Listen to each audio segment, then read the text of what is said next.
Salut à toutes, salut à tous et bienvenue dans cette nouvelle vidéo sur la chaîne C'est mon avis 2. Vous le savez, cette chaîne secondaire qu'on a créée pour vous parler d'autre chose que de smartphones, mais aujourd'hui on va vous parler de smartphones. En l'occurrence, je vais vous parler pendant quelques minutes des nouveaux iPhone 16, iPhone 16 Pro.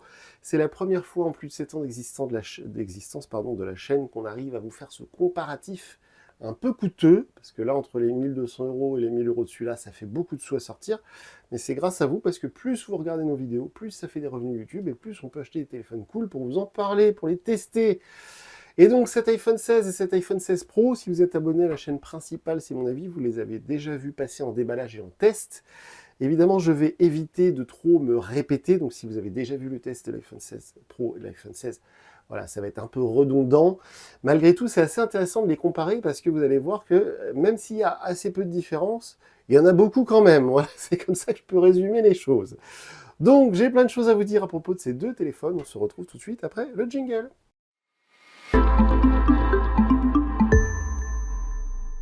Alors, ces deux nouveaux smartphones de chez Apple qui ont été donc dévoilés au début du mois de septembre, donc il y a à peu près 20 jours maintenant. Mais qu'est-ce que ça vaut? Alors, qu'est-ce que ça vaut? Ils sont très bons, hein, de toute manière. Moi, je les trouve très réussis, contrairement à ce que beaucoup de choses... j'ai vu beaucoup de vidéos, des articles, des machins, des trucs. N'achetez pas l'iPhone 16, attendez l'iPhone 17. Il n'y a pas Apple Intelligence. Dans la keynote Apple, ils nous ont fait voir Apple Intelligence. Et quand on achète le téléphone, il n'y a pas Apple Intelligence.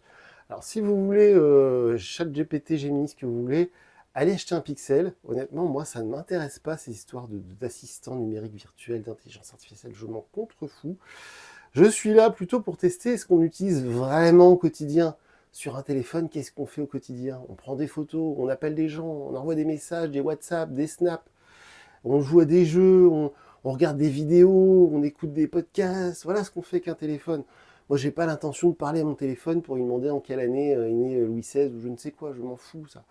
Donc, iPhone 16 et iPhone 16 Pro, on va essayer de les comparer rapidement. Je vais essayer d'être pas trop long et je vais essayer de pas trop me répéter par rapport à ce qu'on a dit dans les vidéos de test. Évidemment, ce sont donc deux smartphones que je trouve très réussis. Si vous hésitez à acheter l'un ou l'autre, achetez-les, vous ne serez pas déçus. Ça fait maintenant donc les 15 jours que je vis en leur compagnie, on va dire ça comme ça. L'iPhone 16 Pro, c'est le mien, le 16, c'est celui de madame, mais je l'ai quand même utilisé quelques jours pour voir ce que ça vaut niveau performance, autonomie, photo, ce genre de choses. Évidemment, on va revenir sur les quelques différences techniques que vous pourrez déjà remarquer si vous regardez les fiches techniques des smartphones. Il est assez intéressant de noter que pour la première fois depuis plusieurs années, le modèle de base et le modèle Pro ont le même processeur, ce qu'ils appellent le A18 Bionic, là en tout cas la puce voilà, est la même dans les deux smartphones. Si vous regardez le tableau de bord, c'est mon avis, avec tous les benchmarks que je peux faire avec l'application Geekbench, vous pourrez voir que j'ai obtenu quasiment les mêmes scores avec le 16 et le 16 Pro. Il n'y a que sur la partie graphique que le 16 Pro fait un plus gros score. Donc si vous regardez cette vidéo, que vous cherchez un smartphone iOS pour jouer, parce que aussi bizarre que ça puisse paraître, on en parle rarement, mais les smartphones iOS pour jouer, c'est top. Ils ont en plus un partenariat avec Sony, donc il y a des jeux exclusifs PlayStation qui sont uniquement sur iPhone, genre Resident Evil, tout ça, donc ça peut être chouette. Donc niveau performance sur les jeux, le 16 Pro est meilleur. Au niveau des écrans, je ne vais pas vous refaire la litanie au niveau du taux de rafraîchissement. Ce sont deux très bons écrans à utiliser au quotidien, ils sont très agréables, en plein soleil, ça se lit nickel. Évidemment, le 16 Pro a un taux de rafraîchissement à 120 Hz et donc le 16 Pro, il a le Always On Display, tandis que le 16 tout court n'a pas le Always On Display. Évidemment, sur un usage au quotidien, le taux de rafraîchissement, c'est pas hyper important.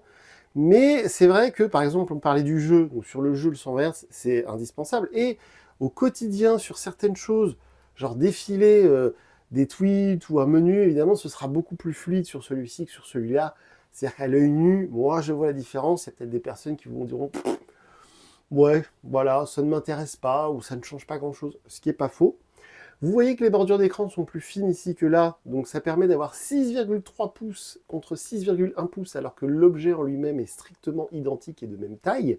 Donc ça, c'est vrai que c'est un plus pour le 16 Pro par rapport au 16. Mais il y a une contrepartie à tout ça, hormis le prix bien sûr, c'est au niveau du poids. Et là, souvent les gens sont assez dubitatifs quand je parle du poids des smartphones. Il faut bien se rendre compte qu'au début des années 2000, alors je sais que ça fait bientôt 25 ans, mais le truc essentiel sur un téléphone portable, on appelait ça encore comme ça au début des années 2000, c'était la taille et le poids.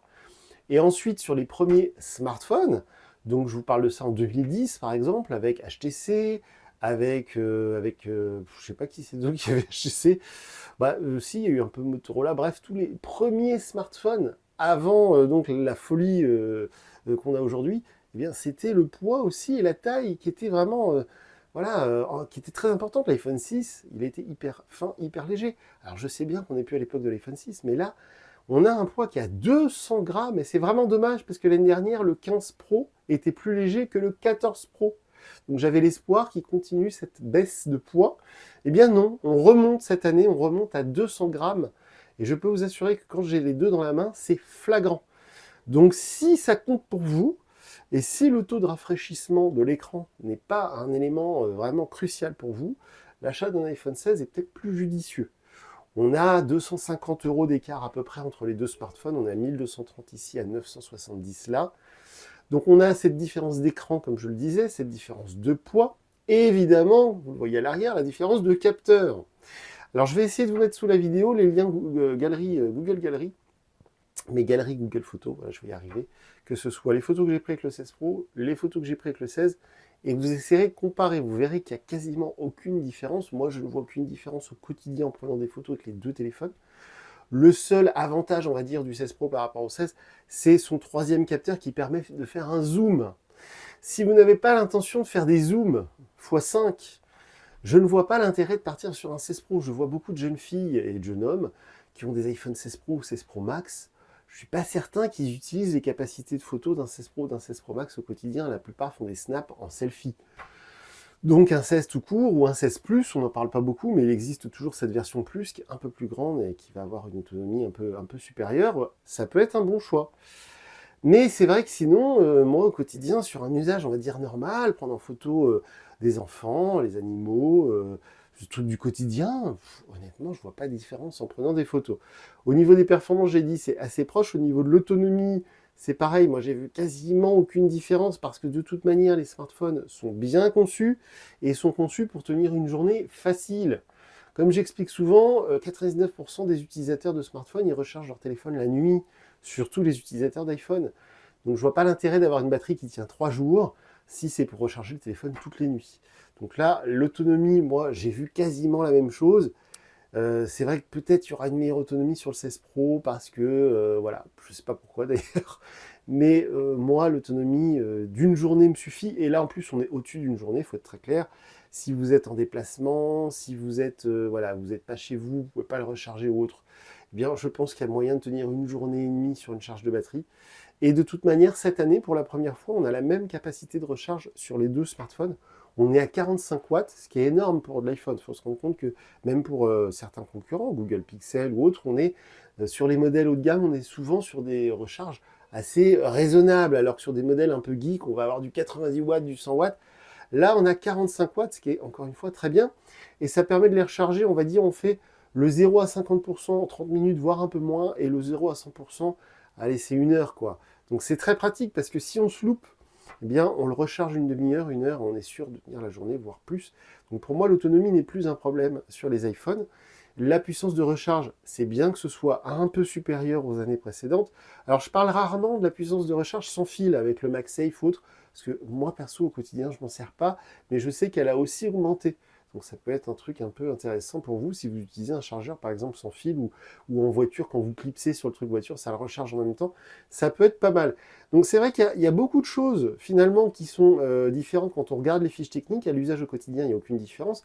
Sur iOS 18, c'est pareil, moi je ne vois aucune différence, mais il y aura peut-être des petites différences au quotidien sur justement l'utilisation d'Apple Intelligence. Peut-être d'ailleurs qu'Apple Intelligence va arriver d'abord sur les Pro, les Pro Max et ensuite sur les 16 tout court. En tout cas, d'après ce qu'ils disent Apple, ils ont conçu les deux téléphones, enfin toute la gamme, en tout cas 16 actuelle, pour recevoir cette fameuse fonctionnalité d'Apple Intelligence d'ici quelques mois. Perso, ça ne m'intéresse pas, donc je ne vais pas m'étendre sur le sujet. Sur les deux boutons, enfin sur les deux smartphones, pardon, on a le bouton qui permet voilà, de prendre des photos avec ce raccourci et de zoomer voilà, en tactile. Donc ça, c'est assez appréciable de voir que sur les deux modèles, ils ont mis cette nouvelle fonctionnalité, ce nouveau bouton tactile. Et il y a aussi, évidemment, je ne l'ai pas précisé dans les vidéos de test, mais le fameux bouton personnalisable est là maintenant aussi sur l'iPhone de base, alors que l'année dernière, c'était que sur le 15 Pro. Là, maintenant, on a aussi ce bouton personnalisable sur le 16 standard. Donc voilà, mis à part les différences, on va dire, purement techniques et justement qui justifient le prix normalement, eh bien, moi j'ai quand même une tendance à beaucoup aimer ce 16 tout court, que je trouve très réussi dans le sens où il a quasiment tous les avantages du 16 Pro, hormis le troisième capteur, on est bien d'accord. Il est plus léger, il est un peu moins cher. La seule concession, en fait, pour moi, de mon point de vue, c'est l'écran.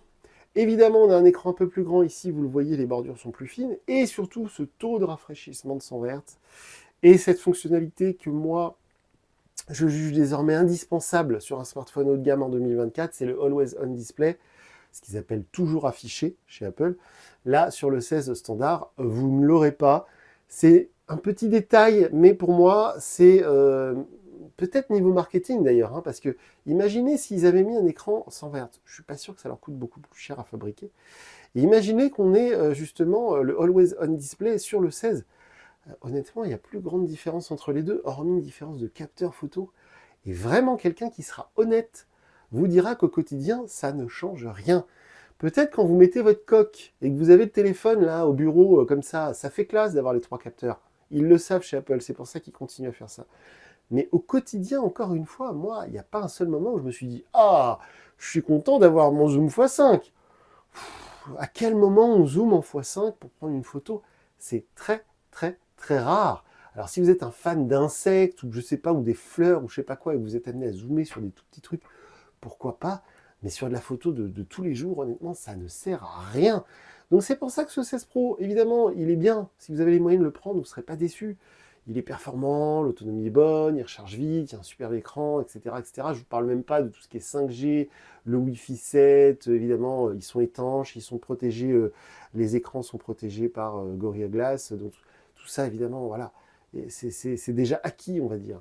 Mais voilà, là où je suis vraiment surpris et je suis vraiment content d'avoir pu faire cette année pour la première fois le comparatif entre le modèle de base et le modèle en même temps, parce que d'habitude je les teste souvent dans l'année, mais l'un après l'autre, etc. Là, d'avoir les deux, ça me permet de voir que il n'y a vraiment pas beaucoup de différence au quotidien. Je vous assure, hein, je vous assure. Et donc du coup, si Always On Display et si l'écran 100 Hz, ça ne vous dérange pas, je vous conseille vivement le 16 tout court. Le 16 Pro, c'est réservé à ceux qui savent, entre guillemets. Genre vraiment, le mec, il est fan de technologie, il adore iPhone, il veut le 16 Pro, il veut le taux de rafraîchissement, il veut le troisième capteur, toutes ces petites choses, toutes ces toutes petites différences, oui, pourquoi pas. Mais sinon, pour une personne normale qui cherche un bon smartphone, qui sera fiable, durable dans le temps, eh bien le 16 me paraît beaucoup plus adapté. Donc voilà, cette vidéo comparative, elle est un peu difficile, c'est très difficile. Depuis le début de cette chaîne secondaire, on a fait plein de comparatifs. On a comparé le S24 Ultra avec le Honor Magic 6 Pro, je crois. On a comparé le Samsung Galaxy A15 avec le Redmi Note 13. Vous voyez, des choses comme ça. Et là, de comparer deux modèles comme ça, qui sont malgré tout assez proches, il y a très peu de différence niveau tarif. Il y a 250 euros. Il y a des gens qui vont dépenser 250 euros dans des coques, hein, des Rhino Shield à 50 balles, ça va vite. Donc du coup, voilà, est-ce que ça vaut le coup de mettre 250 euros de plus ou j'ai pas précisé, enfin si je l'ai précisé, mais je le redis, l'histoire du poids. Ce 16, beaucoup plus léger, on est à 30 grammes de moins. Voilà, alors si ça compte pour vous le poids, pour le coup, le choix est fait. Donc voilà, assez bizarre, encore une fois, assez difficile. Je suis bien embêté de voir ces deux téléphones, et quand on a vraiment les moyens de se payer l'un ou l'autre, ça doit être dur, hein. Je sais que quasiment tous ceux qui ont les moyens vont prendre du 16 Pro, du 16 Pro Max même. Voilà, parce que qui peut le plus peut le moins. Je prends un gros 4x4 même si je suis tout seul et que j'habite en ville. C'est un peu le même raisonnement. Mais voilà, moi mon conseil, c'est vraiment ce 16 que je trouve très très très très réussi. Fin, léger, performant, autonome, bonne photo, superbe écran, hein, si on oublie cette histoire de taux de rafraîchissement. C'est un très bel écran qui est lumineux, qui est très agréable à l'œil. Les haut-parleurs super puissants, donc si vous posez votre téléphone pour un appel, pour des podcasts, le son est super puissant. Je l'ai dit, mais il est étanche. Évidemment, le paiement sans contact, la 5G, ça marche très bien. Le Wi-Fi, tout ça, aucun problème. Les photos selfies sont top. Tout est très réussi. Et de l'autre côté, bah, une photo, des possibilités photo, on va dire, plus élaborées, des performances un peu plus intéressantes pour du jeu. Voilà, c'est comme ça que je vais le dire. Un écran un tout petit peu plus grand sur le même encombrement. Et effectivement, on va dire je ne sais pas comment formuler ça, mais le socialement plus. Vous voyez ce que je veux dire? Genre, hé, Michel, j'ai pas acheté l'iPhone 16, hein.